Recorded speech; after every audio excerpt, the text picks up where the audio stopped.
Da lunedì prossimo, 13 luglio, 20 recapiti del centro per l'impiego della provincia di Agrigento chiuderanno i battenti.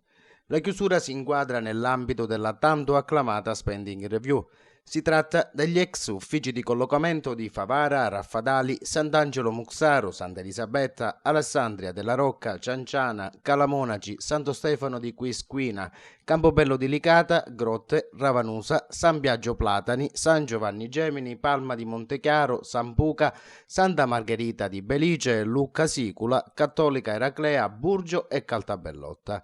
Ma queste chiusure conterranno realmente la spesa pubblica che è al collasso? E poi, per i contribuenti, è realmente vantaggiosa?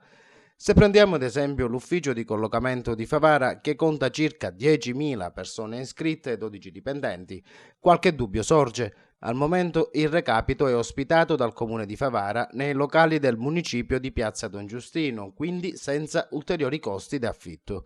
Da lunedì prossimo, per qualsiasi evenienza, i fruitori devono necessariamente recarsi nella frazione agrigentina di Fontanelle, nello specifico in piazza Savatteri Castelli, dove ha sede il centro per l'impiego di Agrigento. La distanza tra i due centri è limitata, ma c'è da considerare che la tratta non è servita da mezzi pubblici diretti e che non tutte le persone sono nelle condizioni di muoversi autonomamente.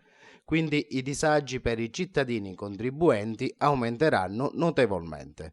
Per l'ex ufficio di collocamento di Favara si tratta di un ritorno a Fontanelle. Già nel 2012 il recapito favarese, per mancanza di una sede, era stato ospitato nello stabile di piazza Savatteri Castelli. Chiusi questi 20 recapiti, riverranno aperti solamente i centri per l'impiego di Agrigento, Canicattì, Licata, Sciacca, Ribera, Menfi e Casteltermini.